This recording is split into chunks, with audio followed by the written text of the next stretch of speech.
Hello बालकों, physics भाई Hemant sir में आप लोगों का स्वागत है। मैं हेमंत सर आप लोगों को फिजिक्स पढ़ा रहा हूँ। फिजिक्स में मैं आज क्लास 10th की फिजिक्स में आप लोगों को पढ़ा रहा हूँ। ठीक, क्लास 10th के फिजिक्स की मैं आपको 4 लेक्चर ऑलरेडी पढ़ा चुका हूँ। पहले चैप्टर का 4 लेक्चर में पढ़ा चुका हूँ। आज मैं आप लोगों को लेक्चर नंबर 5 पढ़ाने वाला हूँ। जो चैप्टर आपका क्या था, प्रकाश का परावर्तन। प्रकाश के परावर्तन का मैं लेक्चर नंबर 5 आपको पढ़ाने वाला हूँ। लेक्चर नंबर 5 में बेटा मेरा है प्रतिबिंब। मैं आप लोगों को प्रतिबिंब पढ़ाऊंगा। क्या पढ़ाऊंगा? प्रतिबिंब। किसी वस्तु का प्रतिबिंब कैसे बनता है। Image of any object. Image of any object, किसी भी ऑब्जेक्ट, किसी भी वस्तु का प्रतिबिंब कैसे बनता है। तो प्रतिबिंब बेटा एक सिंपल सा इसका डिफिनेशन होता है। मैं आपको सिंपल सा डिफिनेशन बता, किसी भी वस्तु का दर्पण में बना फोटो, किसी वस्तु का किसमें बेटा, दर्पण, दर्पण में बना फोटो, दर्पण में बना फोटो उसका प्रतिबिंब कहलाता है। जैसे बेटा मेरे पास ये मोबाइल है, मैं इस मोबाइल में मैं देख रहा हूँ अपने बाल को, देखो सहला रहा हूँ कि नहीं, बाल को सही कर रहा हूँ, तो मेरा जो चेहरा इस दर्पण में बन रहा है उसी को हम लोग क्या कहेंगे, इमेज, प्रतिबिंब कहते हैं। मैं हेमंत सर हूँ, लेकिन मोबाइल में जो मेरा चेहरा डिट्टो चेहरा नजर आ रहा है वो मेरा क्या है, प्रतिबिंब है। तो वही मैं लिख रहा हूं, मैं एक वस्तु हो गया हूं। क्या हो गया हूं बेटा, वस्तु। तो किसी वस्तु का, अब मोबाइल क्या है, दर्पण है। फिर से सुनो, किसी वस्तु का दर्पण में बना प्रतिबिंब, दर्पण में बना फोटो उस वस्तु का प्रतिबिंब कहलाता है। सर बहुत बढ़िया से समझ में आ गया। किसी भी वस्तु का दर्पण में बना फोटो प्रतिबिंब कहलाता है। अब बेटा आपको पढ़ना है प्रतिबिंब, प्रतिबिंब कैसे बनता है, प्रतिबिंब कैसे बनता है। तो बेटा प्रतिबिंब कैसे बनता है इसको मुझे सीखना है। तो सबसे पहले मेरे पास, जैसे मैं दर्पण, मेरा इस चैप्टर में दर्पण पढ़े, दर्पण द्वारा प्रतिबिंब बनाना पड़ेंगे। नेक्स्ट चैप्टर में लेंस पढ़ेंगे तो लेंस द्वारा प्रतिबिंब बनाना पड़ेंगे। क्लियर हो सर? बहुत बढ़िया। चलो बेटा अब स्टार्ट करते हैं, करें। तो प्रतिबिंब कैसे बनता है, तो प्रतिबिंब कैसे बनता है, तो हम सबसे पहले, मेरे सामने एक दर्पण होना चाहिए। तो ये कौन सा दर्पण है, पिछले क्लास में आप लोगों को पढ़ाया जा चुका है। ये कौन सा दर्पण है, तो ये अवतल दर्पण है। कौन सा दर्पण है, अवतल दर्पण है। इसके ठीक सामने हम वस्तु रखते हैं। जैसे मेरे चेहरे का है तो मैं अपना चेहरा दर्पण के सामने करूंगा। ये दर्पण हो गया है, मान लो अवतल दर्पण हो गया है, इसके सामने मेरा चेहरा हो गया है। अब इस वस्तु के तमाम छोटे छोटे छोटे छोटे छोटे छोटे क्या है, बिंदु हैं। तो अब मान लेते हैं इस बिंदु से हमें 2 किरण आपको खींचना पड़ेगा। कितने किरण, 2 किरण आपको खींचना पड़ेगा। फिर ये दोनों किरण आपस में जाकर टकराएंगे। तो टकराने के बाद देखो ये जा रहा है, टकरा कर वापस जा रहा है, टकरा कर वापस। तो एक दूसरे से टकराने को हम लोग बोलते हैं परावर्तन हो रहा है। क्या हो रहा है, परावर्तन हो रहा है। तो परावर्तन के पश्चात किसी बिंदु पर जाकर काटेंगे। तो इसी बिंदु को, इस वाले बिंदु का हम लोग क्या कहते हैं, प्रतिबिंब। वस्तु के इस बिंदु का प्रतिबिंब इस वाले बिंदु पर आकर मिल गया। तो जैसे अवतल दर्पण, यानी कोई दर्पण रहेगा जिससे सच में परावर्तन के पास किरण काटेगी, या कुछ दर्पण ऐसे हैं जैसे समतल दर्पण, उत्तल दर्पण है, जिससे काटता हुआ प्रतीत होता है। क्या होता है, काटता हुआ प्रतीत होता है। बेटा चलो एक बार आप फिर से समझो प्रतिबिंब कैसे बनता है। तो प्रतिबिंब बनाने के लिए मुझे एक वस्तु चाहिए। क्या चाहिए, कि जिसका हमें प्रतिबिंब बनाना होगा, उस वस्तु को हम सामने रखेंगे। किसके सामने, दर्पण के सामने रखेंगे। अब वस्तु के तमाम बिंदु है, तो किसी भी बिंदु से प्रकाश की किरण चलेगी, दर्पण से क्या होगी, परावर्तित होगी। तो दर्पण से परावर्तित हो गई। परावर्तन के बाद किसी बिंदु पर वास्तव में काटती है या काटती हुई प्रतीत होती है, ठीक, वास्तव में काटती है या काटती हुई प्रतीत होती है। तो जिस बिंदु पर काटती है उस बिंदु को पहले वाले बिंदु का ही पहल का बिंदु था, उस बिंदु को पहले बिंदु का प्रतिबिंब कहते हैं। चलो आप डिफिनेशन कैसे लिखोगे बोलो, तो क्या लिखोगे, इसका इजेक्ट डिफिनेशन जो आपको लिखना है कैसे लिखोगे, क्या लिखोगे, लिखो, चलो शुरू करो। वह ध्यान से एक बार और समझ लो, वस्तु के किसी बिंदु से चलने वाली प्रकाश की किरण, वस्तु के किसी बिंदु से चलने वाली प्रकाश की किरण दर्पण से परावर्तन के पश्चात जिस बिंदु पर काटती है या बोलो क्या होगा बेटा, बोल दो जल्दी से, बोलो पटाख दे, या काटती हुई प्रतीत होती है तो उस बिंदु को पहले बिंदु का प्रतिबिंब कहते हैं। सर समझ में आ गया, कहोगे हाँ सर मेरे को बहुत अच्छे से समझ में आया, आप एकदम निश्चिंत होकर अब लिखवा दीजिए। तो क्या लिखोगे, चलो एक लाइन में लिख लो, इन्वर्टेड कामा में लिखोगे प्रतिबिंब का डिफिनेशन। एक तो प्रतिबिंब का डिफिनेशन मैंने सिंपल सा बना दिया है, एक ये वाला लिख लो, वस्तु के किसी बिंदु से चलने वाली, वीडियो को रोक कर आप लोग लिख लिया करो, चलो लिखो, क्या लिखोगे, वस्तु के किसी बिंदु से चलने वाली प्रकाश की किरण दर्पण से परावर्तन के पश्चात जिस बिंदु पर काटती है या काटती हुई प्रतीत होती है उस बिंदु को पहले बिंदु का प्रतिबिंब कहते हैं।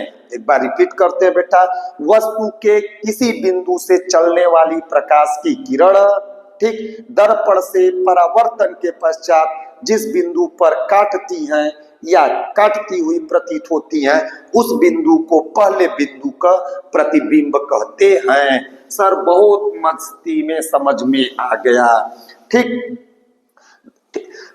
अब लिखोगे प्रतिबिंब के प्रकार, क्या लिखोगे, प्रतिबिंब के प्रकार।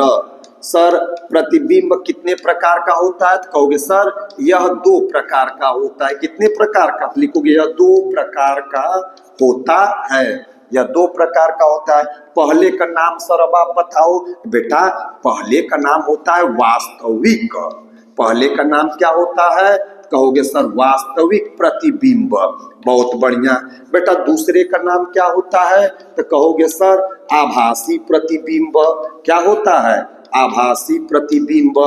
पहले को हम लोग कहते हैं रियल इमेज, दूसरे को कहते हैं हम लोग वर्चुअल इमेज। पहले को रियल इमेज कहते हैं, पहले को रियल इमेज कहते हैं, दूसरे को वर्चुअल इमेज कहते हैं। सर अब पहला आप लिखवा दो, तो पहला बेटा तुम लोग लिखोगे वास्तविक, क्या हेडिंग डालोगे, वास्तविक प्रतिबिंब। पहला हेडिंग क्या डालोगे, वास्तविक प्रतिबिंब। सर बहुत बढ़िया, इसकी परिभाषा सेम वैसे ही लिखना है, क्या लिखोगे, फिर से कहोगे सर प्रतिबिंब बनाने के लिए हमने एक दर्पण हमको लेना पड़ेगा, दर्पण के ठीक सामने एक वस्तु लेना पड़ेगा। हाँ सर, वस्तु के किसी भी बिंदु से प्रकाश की किरण चलेगी, परावर्तित होगी, किसी बिंदु से चलेगी, परावर्तित होगी, तो काटेगी। ये बताओ सच में काटी है ना, तो इसी प्रतिबिंब को हम लोग कहेंगे वास्तविक प्रतिबिंब। तो क्या लिखोगे, परिभाषा लिखो फिर से, वस्तु के किसी बिंदु से चलने वाली प्रकाश की किरणें, वस्तु के किसी बिंदु से चलने वाली 2 या 2 से अधिक भी लिख सकते हो आप, या ऐसे लिख लो, वस्तु के किसी बिंदु से चलने वाली प्रकाश की किरणें। फिर क्या है, दर्पण से परावर्तन के पश्चात जिस बिंदु पर वास्तव में काटती है, क्यों वास्तविक है, जिस बिंदु पर वास्तव में काटती है उसे वस्तु का वास्तविक प्रतिबिंब कहते हैं, उसे वस्तु का वास्तविक प्रतिबिंब कहते हैं। फिर से बोलो, क्या लिखोगे, वस्तु के किसी बिंदु से चलने वाली प्रकाश की किरणें, किरणें की जगह 2 या 2 से अधिक भी लिख सकते थे आप। वस्तु के किसी बिंदु से चलने वाली प्रकाश की किरणें दर्पण से परावर्तन के पश्चात जिस बिंदु पर काटती हैं उस बिंदु को पहले बिंदु का वास्तविक प्रतिबिंब कहते हैं। सर बहुत बढ़िया से समझ में आ गया, ठीक। दूसरी बात आप लोग क्या लिखोगे, दूसरा दूसरा आभासी लिखोगे। तो बस इसमें थोड़ा सा अंतर है, इसमें वास्तव में काटती हैं, इसमें काटती हुई प्रतीत होती हैं। तो क्या डिफिनेशन लिखोगे, लिख लो जल्दी से। वस्तु के किसी बिंदु से चलने वाली प्रकाश की किरणें दर्पण से परावर्तन के पश्चात ना जिस बिंदु पर काटती हुई प्रतीत होती है, उसमें वास्तव में काटती हैं। इस वाले में क्या लिखोगे, जिस बिंदु पर काटती हुई प्रतीत होती है उस बिंदु को पहले बिंदु का आभासी प्रतिबिंब कहते हैं। सर बहुत बढ़िया, समझ में आ गया। प्रतिबिंब क्या होता है बेटा, ये भी आप समझ लिए। वास्तविक प्रतिबिंब में वास्तव में काटेंगी, आभासी प्रतिबिंब में काटती हुई प्रतीत होती हैं। अब नेक्स्ट हेडिंग आप बेटा लिखोगे वास्तविक व आभासी प्रतिबिंब में अंतर। वास्तविक व आभासी प्रतिबिंब में अंतर। वास्तविक व आभासी प्रतिबिंब में अंतर आपको पढ़ना है, वास्तविक व आभासी प्रतिबिंब में अंतर। सर बहुत बढ़िया। एक तरफ बेटा तुम लोग क्या डालोगे, वास्तविक प्रतिबिंब, एक तरफ क्या डालोगे तुम लोग, आभासी प्रतिबिंब। एक तरफ वास्तविक डालोगे, एक तरफ क्या डालोगे, आभासी प्रतिबिंब। सर बहुत बढ़िया। वास्तविक प्रतिबिंब क्या होता है, तो आप इसकी परिभाषा लिख लोगे, ऊपर लिखा है पहले नंबर में परिभाषा आपको लिखना है। परिभाषा, इस वाले में भी इसका परिभाषा आप लोग लिख लेना। सर वो तो हम ऊपर पढ़े लिख लेंगे, इसमें आप शॉर्टकट में क्या करोगे ना, दर्पण से परावर्तन के पश्चात वास्तव में प्रकाश की किरणें काटती हैं। क्या लिखोगे, वास्तव में प्रकाश की किरणें काटती हैं। इस वाले में क्या लिखोगे, काटती हुई प्रतीत, प्रकाश की किरणें काटती हुई प्रतीत होती हैं। तो दोनों का परिभाषा में बस यह एक अंतर, इसमें वास्तव में काटती हैं, इसमें काटती हुई प्रतीत होती हैं। तो एक आपको परिभाषा हो गया। दूसरा बेटा, अब तुम मेरे को एक बात बताओ, अगर तुम बेटा मेरे सामने तुम बैठकर पढ़ रहे हो, तो मैं तो सामने हो तो मैं बता सकता हूं ना कि तुम पढ़ रहे हो कि नहीं पढ़ रहे हो। हाँ सर पक्का, यानी कि वास्तव में मैं बता सकता हूं कि तुम क्या कर रहे हो। तो कब बताओगे, सामने, अगर तुम सामने रहोगे तो मैं वास्तव में बता दूंगा कि तुम क्या कर रहे हो। कंफर्म। अगर मेरे तुम पीछे रहोगे, मेरे पीछे, जैसे इस रूम के तुम पीछे हो, तो तुम क्या कर रहे हो मुझे पता नहीं है, बस मैं आभास कर सकता हूं कि हो सकता है कि तुम पढ़ रहे हो, या हो सकता है कि तुम नाच रहे हो। चल छैया छैया, ठीक। तो बता दो, तो वास्तविक प्रतिबिंब कहाँ बनता है, तो कहोगे सर वास्तविक प्रतिबिंब दर्पण के सामने बनता है। बहुत बढ़िया। आभासी प्रतिबिंब कहाँ बनता है, तो कहोगे सर आभासी प्रतिबिंब दर्पण के पीछे बनता है। सर बहुत बढ़िया। पहले वाले में डिफिनेशन लिखोगे, दूसरे वाले में क्या लिखोगे, वास्तविक प्रतिबिंब दर्पण के सामने बनता है, कि सामने वाली चीजें मैं वास्तव में बता सकता हूं, इसलिए वास्तविक प्रतिबिंब दर्पण के सामने बनता है। आभासी माने पीछे, आभासी पीछे। तो आभासी प्रतिबिंब कहाँ बनता है बेटा, कहोगे दर्पण के पीछे। सर बहुत बढ़िया। तीसरे नंबर पर अब तुमको दो चीजें लिखना है।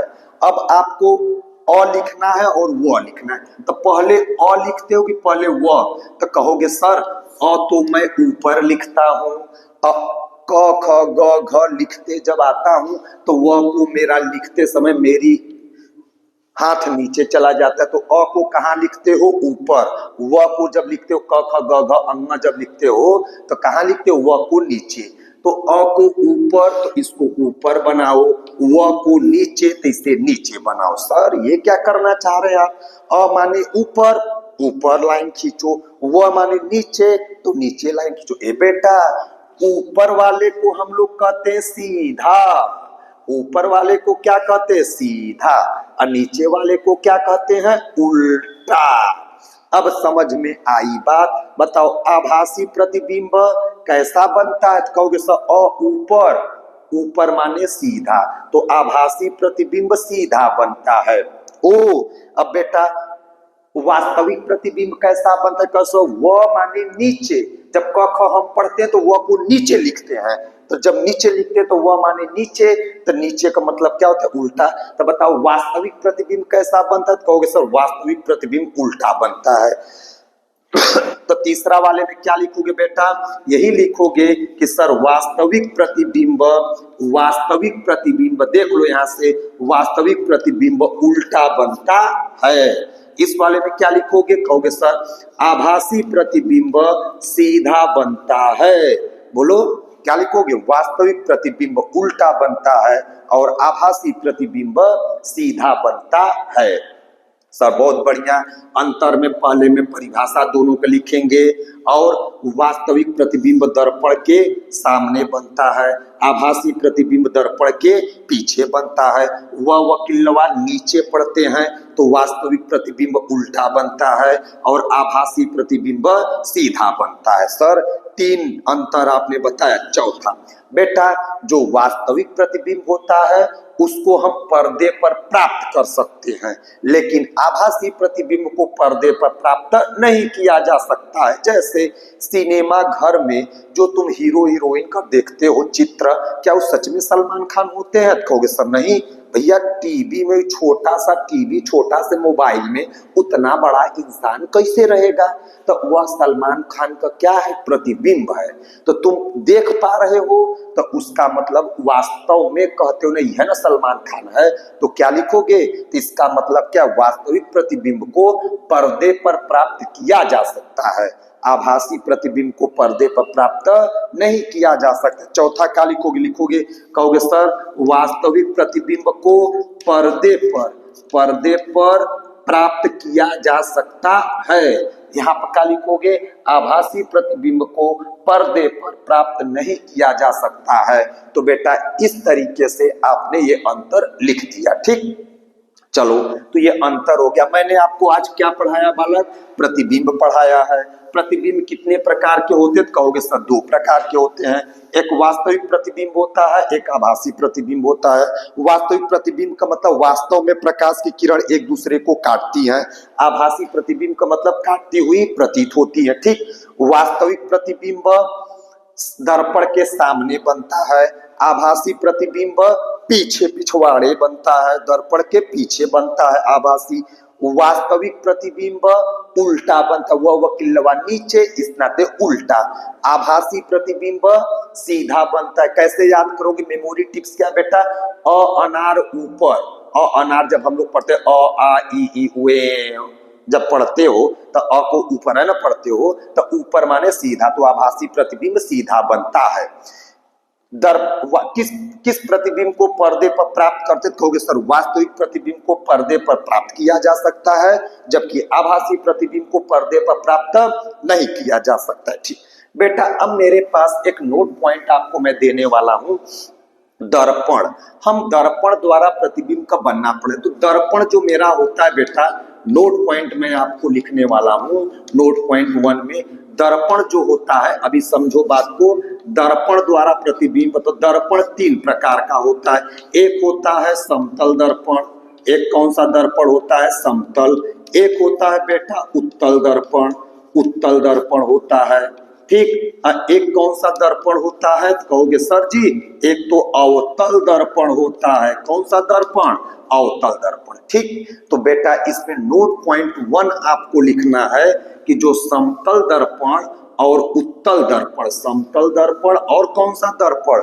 उत्तल दर्पण, सदैव आभासी व सीधा प्रतिबिंब बनाता है। ये दोनों सदैव कैसा बनाते हैं? बोलो, आभासी सीधा, आभासी सीधा। चलो नोट पॉइंट नंबर 1 लिखो आप। क्या लिखोगे? समतल दर्पण व उत्तल दर्पण। इस देखो, इस टॉपिक से आपके बोर्ड एग्जाम में बहुत सारे क्वेश्चन पूछे गए, 8-9 क्वेश्चन पूछे गए। ठीक, मैं आपको जब प्रतिबिंब बनाना पढ़ाऊंगा तो वहां पे क्वेश्चन सॉल्व करना भी सिखाऊंगा। क्लियर है? तो खैर आपको यहाँ पे याद कर लेना है फिलहाल। क्या लिखोगे नोट पॉइंट 1 में कि समतल दर्पण व उत्तल दर्पण सदैव आभासी व सीधा प्रतिबिंब बनाते हैं। समतल दर्पण व उत्तल दर्पण सदैव आभासी प्रतिबिंब बनाते हैं। आभासी व सीधा प्रतिबिंब बनाते हैं, एक हो गया। नोट पॉइंट 2 में क्या लिखोगे, अवतल दर्पण आभासी व वास्तविक, अवतल दर्पण आभासी व वास्तविक या उल्टा या सीधा दोनों प्रकार का प्रतिबिंब बनाते हैं। क्या लिखोगे, अवतल दर्पण वास्तविक या आभासी, वास्तविक या आभासी या सीधा व उल्टा दोनों प्रकार का प्रतिबिंब बनाते हैं। बोलो बताओ, समतल दर्पण केवल कौन सा प्रतिबिंब बनाता है, आभासी सीधा। ई वाला दर्पण कौन सा प्रतिबिंब बनाता है, अवतल, आभासी भी बनाएगा और वास्तविक प्रतिबिंब भी बनाता है। तो अब यहां से हमको नोट पॉइंट में, तीसरे नोट पॉइंट में ये बना है कि तीनों प्रकार के दर्पण आभासी प्रतिबिंब बना सकते हैं। तो ये नोट पॉइंट नंबर 3 है।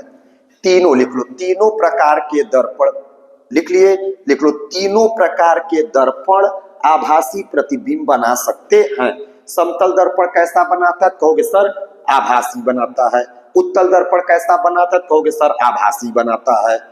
अवतल दर्पण कैसा बनाओगे, कहोगे सर आभासी भी बनाएगा और वास्तविक बनाएगा। क्या ये दोनों वास्तविक बनाएंगे, तो आंसर क्या है, नहीं। तो आप तीसरे में क्या लिख रहे हो, तीनों प्रकार के दर्पण आभासी प्रतिबिंब बना सकते हैं। तीनों प्रकार के दर्पण आभासी प्रतिबिंब बना सकते हैं। अब नोट पॉइंट 4 में मैं आपसे क्वेश्चन करूंगा, नोट पॉइंट 4 में क्वेश्चन करूंगा, ठीक। नोट पॉइंट 4 में मेरा एक क्वेश्चन है कि लिख लो, लिख लो, एक अज्ञात दर्पण द्वारा आभासी प्रतिबिंब बना है। एक अज्ञात दर्पण द्वारा आभासी प्रतिबिंब बना है। तो आप कैसे पता लगाएंगे कि यह कौन सा दर्पण प्रतिबिंब बनाया है। क्वेश्चन क्या लिखे हो, बोलो जल्दी से, क्या लिखे हो, एक अज्ञात दर्पण द्वारा आभासी प्रतिबिंब बना है। तो आप यह कैसे पता लगाएंगे कि यह प्रतिबिंब किस दर्पण ने बनाया है, ठीक। तो अब आभासी प्रतिबिंब का जांच पड़ताल हमको कैसे करना है, कौन सा दर्पण बनाया है आभासी प्रतिबिंब, तो इसमें हम small a point, small b point, small c point पढ़ेंगे। देखो, समतल दर्पण भी आभासी बनाता है, उत्तल दर्पण भी आभासी बनाता है, अवतल दर्पण भी। लेकिन इन तीनों में से कौन बना है, जैसे मैं कहूं मेरे मोबाइल का आभासी प्रतिबिंब बन चुका है, तो किसने बनाया है। हाँ सर, ये तो मजे की बात है, कौन बनाया। तो कैसे याद करोगे, देखो, सफार समतल, देखो इसको याद करने का मैं ट्रिक आपको बताता हूं बेटा। क्या ट्रिक है, सफार समतल और सफार समान आकार, सफार समतल सफार समान आकार, सफार समतल सफार समान, यानी कि समतल दर्पण समान आकार का आभासी प्रतिबिंब बनाएगा। अब इन दोनों में से एक छोटा बनाएगा, भाई समान वाला ये हो गया। अब बचा का, या तो छोटा बचा या तो बड़ा बचा। तो ये देखो उत्तल, इसका लेटर पढ़ो 1 2 3, तो ये 3 अक्षर का नाम है। इसका पढ़ो 1 2 3 4, कई अक्षर का नाम है, 4। तो बताओ 3 छोटा है, 3 का वैल्यू क्या है, छोटा है, और 4 का वैल्यू क्या है, बड़ा है। तो इसका मतलब क्या है, उत्तल दर्पण छोटे आकार का आभासी प्रतिबिंब बनाएगा और अवतल दर्पण देखो क्या पा गए, बड़े आकार का आभासी प्रतिबिंब बनाएगा। तो आपको मजे की बात मिली कि नहीं मिली, कहोगे सर एकदम बहुत बढ़िया से हमको मिल गई। तो नोट पॉइंट 1 में क्या लिखोगे, बोलो क्या लिखोगे, बोलो, समतल दर्पण समान आकार का आभासी प्रतिबिंब बनाता है, ठीक। नोट पॉइंट बी में क्या लिखोगे, उत्तल दर्पण छोटे आकार का आभासी प्रतिबिंब बनाता है। अवतल सी वाले पॉइंट में क्या लिखोगे, अवतल दर्पण बड़े आकार का आभासी प्रतिबिंब बनाता है। अवतल दर्पण बड़े आकार का आभासी प्रतिबिंब बनाता है। तो आप लोगों को पता है क्या, स फार समतल, स फार समान आकार, नाम छोटा छोटे आकार का, नाम बड़ा बड़े आकार का। तो इस तरीके से बेटा आप लोग इसको तैयार कर लेंगे। तो मेरा प्रतिबिंब वाली हेडिंग कंप्लीट हो गई और आपसे मैं 2-3 क्वेश्चन मैं पूछने वाला हूं और आप जल्दी जल्दी मुझे बता दो। ये सब यूपी लिख लो, यूपी बोर्ड में पूछे गए प्रश्न लिख लो। आप हेडिंग डालोगे प्रतिबिंब से, ऐसे हेडिंग लिखो, प्रतिबिंब से संबंधित यूपी बोर्ड में पूछे गए प्रश्न। चलो पहला प्रश्न क्वेश्चन नंबर 1 मैं पूछ रहा हूं, क्वेश्चन नंबर 1 मैं पूछने वाला हूं बेटा, लिख लो। एक दर्पण लिख लो, एक दर्पण समान आकार का आभासी प्रतिबिंब बनाता है। एक दर्पण समान आकार का आभासी प्रतिबिंब बनाता है। उस दर्पण का नाम क्या होगा? उस दर्पण का नाम क्या होगा? तो आंसर क्या रटे हो? स से समान, स से समान आकार। तो क्या बताओगे? समतल, समतल दर्पण। क्या आंसर लिखोगे? समतल दर्पण। ठीक, दूसरा क्वेश्चन आप लिखो, लिख लो एक दर्पण, एक या ऐसे लिखो, किसी दर्पण द्वारा बड़े आकार का आभासी प्रतिबिंब बनता है। किसी दर्पण द्वारा बड़े आकार का आभासी प्रतिबिंब बनता है। उस दर्पण का नाम लिखिए, उस दर्पण का नाम लिखिए। तो बड़े आकार, बड़े का मतलब कौन सा? बड़ा नाम, मतलब आंसर क्या है? अवतल दर्पण। आंसर क्या है बेटा? अवतल दर्पण। बड़े का मतलब बड़ा नाम। ठीक, क्वेश्चन नंबर 3 लिखो, किसी दर्पण द्वारा छोटे आकार का आभासी प्रतिबिंब बनता है। किसी दर्पण द्वारा छोटे आकार का आभासी प्रतिबिंब बनता है। उस दर्पण का नाम लिखिए। तो किस आकार का बना है? छोटे आकार का। तो छोटा नाम किसका है? उत्तल दर्पण। तो आंसर क्या है बेटा? उत्तल दर्पण, उत्तल दर्पण। क्वेश्चन नंबर 4, क्वेश्चन नंबर 4, ये सब यूपी बोर्ड में बेटा पूछे गए हैं प्रश्न, बस ईयर मुझे याद नहीं है, मैं आगे चल के ईयर भी लिखवा दूंगा। ठीक, तो चलो क्वेश्चन नंबर 4 लिख लो, क्या पूछा गया है? किसी दर्पण द्वारा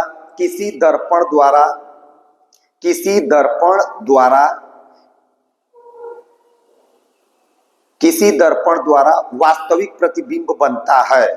किसी दर्पण द्वारा वास्तविक प्रतिबिंब बनता है, वह दर्पण कौन सा होगा?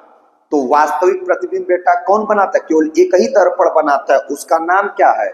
अवतल दर्पण। कौन सा नाम है? तो आंसर क्या है कि अवतल दर्पण। क्या क्वेश्चन है? किसी दर्पण द्वारा वास्तविक प्रतिबिंब बनता है, उस दर्पण का नाम लिखिए। तो वास्तविक प्रतिबिंब बेटा कौन सा बनाता है? केवल अवतल दर्पण। तो आंसर क्या है? अवतल दर्पण। ठीक, क्वेश्चन नंबर 5 लिखो आप। क्वेश्चन नंबर 5 ये मोस्ट इंपॉर्टेंट है। क्वेश्चन नंबर 5 ये बहुत इंपॉर्टेंट है बेटा, लिख लो। किस दर्पण द्वारा केवल आभासी प्रतिबिंब बनता है? किस दर्पण द्वारा केवल आभासी प्रतिबिंब बनता है? तो इसका आंसर कौन है बेटा?